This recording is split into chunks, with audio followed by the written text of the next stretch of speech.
Welcome back to Forza Horizon 4, guys. As I promised in today's earlier video, today we are talking about the Forza Horizon 4 Eliminator. I got my hands on the update a little bit early. If you checked out our Forza Horizon 4 Toyota Supra video that I posted earlier today, I spoke all about that. If you missed that video, by the way, I will link to it down below. Super cool car, awesome upgrades, some brand new stuff for Forza Horizon 4. Anyways, if you missed it, I will link to it down below. Today's video, or this video, is all about the Eliminator in Forza Horizon 4. So I wanted to explain what it is, how it all works, showcase some gameplay, because I got early access to it, and I thought it was a super cool game mode that is actually a lot of fun to play around in. So, here is everything you need to know about the Eliminator in Forza Horizon 4. So, the first thing you should probably know is it is between 50 and 70 people per lobby, I think. Obviously, this is an early access to little look at the game mode, and there weren't actually that many people all playing it together. You'll notice that there are some familiar gamer tags as we drive around. There are also a bunch of Playground Games, a bunch of Microsoft employees throughout this entire video. One particularly special one that you will see a little bit later on. So I don't actually know how many people there are per lobby, just because there weren't many people playing all at the same time. We will find that news out a little bit later on when the update comes out for everybody tomorrow, actually, which should be really cool. Anyways, there's a bunch of stuff already going on the screen, so I should probably talk about that. So you all start in the exact same car. It is a level 1 car. All of the cars in this mode have levels, so you can see that Mini Cooper is level 1. That is the car that everybody starts off with, and then you can go in and upgrade your car to level 2, all the way up to level 10.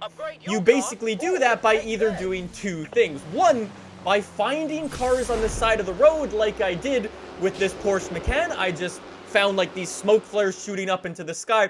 I drove up to it and it was a Porsche Macan in there in that car drop. Super cool, and then you can take that car. Or the second method is by doing what I just did there, by going in a head-to-head race with somebody. If you beat them, you can either upgrade your car by 1 level, or say their car is a much higher level, you can go and take their car instead. It's actually a very cool thing. So I'm in a level 6 Boulder here versus a guy in a level 4 Lancer Evo. Anyways, the way you activate these races is you honk, you mash on your horn when you're next to them. It starts a head-to-head race, and away you go. You get given this point on the map that you need to drive to. The first person there is the winner. However, if neither of you make it there before the zone closes in, you are both out. It is crazy. It's super cool. I haven't actually experimented with driving outside of the zone just yet, because we only had a limited amount of time with this particular game mode. I kind of wanted to use my time to try to win, which I won't spoil what happens, but you'll see at the end of this. It's pretty cool. That's all I'll say. Anyways, we beat that guy. We level up our car, go up to a Porsche Panamera that is level 7. You can see the number of players dropping on the left-hand side of the screen, and basically my car level up in the top right, or if you're in a head-to-head battle, what position you're in. Anyways, as you're driving around, you basically have this map that's shrinking and shrinking and shrinking, right? The game with these mini races tries to push you towards the center of the map. So as I was playing, this was actually my first ever time experimenting with this game mode, so I didn't really know what to expect. I knew none of the strategies, nothing whatsoever, so I didn't really know what I was doing.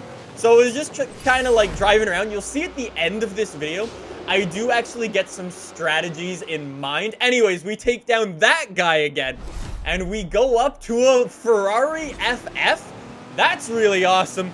And then, you might have seen a couple of days ago, I went on Twitter, and I had to apologize to someone. I saw our good friend Don Jawang Song. He was rocking a level 5 Ford Ranger. I'm in a Ferrari, man. I'm not going to take it easy on you. I'm sorry. He got spawned facing the wrong direction. It was too little too late for Don Jawang Song. He is eliminated.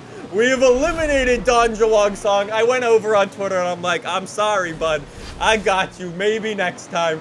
Anyways, with that, we go up to a level 9 Audi S1, and this is when I was getting super excited, because there aren't many people left. There are only 10 people left, and when there are less than 10 people left, that's when things get really, really crazy. You will see that at the end of the video, because this time, we challenged this guy to a head-to-head race. I think we challenged each other at the exact same time, and it glitched. It didn't actually give me, like, a waypoint to drive to. It's one of the known errors, just, I mean, when you play games early, stuff's bound to break. It will hopefully be fixed when this game comes out for everybody. However, we sadly got eliminated there because of the glitch. However, we did level up. We did pretty well. We got enough experience points, and we unlocked our Toyota Supra, which was awesome. That was actually the car that, if you watched the previous video on the channel, that's actually the Toyota Supra that I was running in that one. Anyways, there are a bunch of very, very cool cars that you will find in the Eliminator. For example, a Mercedes 6x6. I, however, probably wouldn't recommend driving this thing because it is unbelievably slow.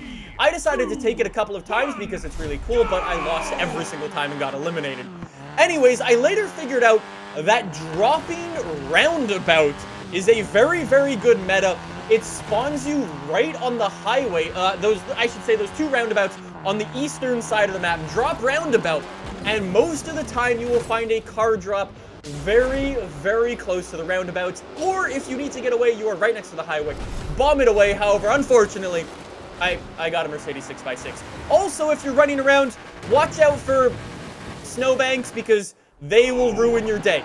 Anyways, here is my final run. This was my final run of the day, and I learned what I was doing. I decided to drop Edinburgh because in the cities, you can actually find more cars. So I've already leveled up twice just finding cars in Edinburgh, and then I went on my stalking mission. I found those two cars super, super quick, so I had a huge advantage over everybody.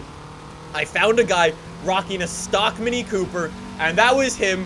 Done and dusted. Lancia, awesome, awesome, done. We are already level 4, and with a bunch of people remaining, this should be a pretty easy game.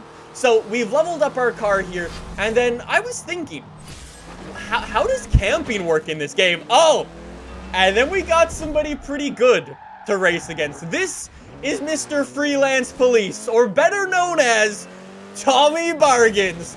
I am running my Golf R that is up in level 4, and I'm sorry, Mr. Tommy, you kept up with me for a little while, but I don't know if he smacked a tree or something. I smacked a tree. We'll say that was to give him some sort of hope, and that was him done and dusted, and I can imagine this was his only possible reaction.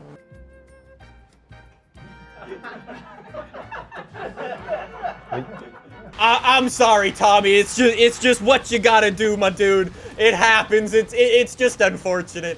Anyways, like I was saying, I was figuring out some strategies. So I saw some other people racing, and I saw this guy who just won his event in the exact same spot I did, and I was like, I'm gonna camp this spot, and I'm gonna race him as soon as he comes out of it. He's not going to expect it. So I get on the horn instantly, and we are immediately into a race, and I know where the zone is gonna go, because it tries to push you into the center of the map, and I am already going, and that was done and dusted as well. I will say one thing I wish they did or made a little bit easier was one of the biggest things in Battle Royale mode games is to be able to open the map, see where the zone is, see where you need to go for the next zone and things like that. However, unfortunately, in Forza Horizon 4, it is unbelievably slow because you have to pause the game, which takes a little while, and then you have to open the map, which also takes a little while. So it just needs to get sped up the process a little bit. Let me press the back button, open up the map super quick, just take a look at where the zone is. That would be super much appreciated. Would be super cool. Anyways, this is where I got into the camping strategy. I have this level 6 Audi. I was like, I can probably rock this until there are 10 people left in this game, and that is exactly what happened. You can see I open the map, take a look at the final zone, and I thought we would get spawned into a specific race in here, but no, it is just a head-to-head race with 10 other people, and I will be honest, things didn't start brilliantly for me and my Audi. Anyways, we are running it to the finish line, and this is when things get super intense. You can see everybody else who has been upgrading their cars and beating people and finding cars, and you see everybody around the map all heading for this one location way off in the distance. There is a level 7 guy, a Playground Games employee, I believe, and you will just see a bunch of people. You will also see one of the fastest cars. I believe it's actually the fastest car in the Eliminator game mode. It is a level 10 Ford Hoonigan RS200. Absolute monster. You can see I'm getting outrun by the Panamera there. That thing is unbelievably quick. You will also see this crazy Hoonigan car off to the left-hand side, though, but you can see everybody on my map. He just died there. I'm officially better at Forza than Forza themselves. Anyways, there we go. You can see what I mean. We're all rushing off to the final destination. But who was it who had the final laugh? Well, I was 1 mile away, and I was thinking I was doing well. God damn it, Joe! He got me back for my earlier move. Thank you so much for watching. That's the Eliminator of Forza Horizon 4. See you tomorrow for some more of this gameplay. See you guys then. Bye!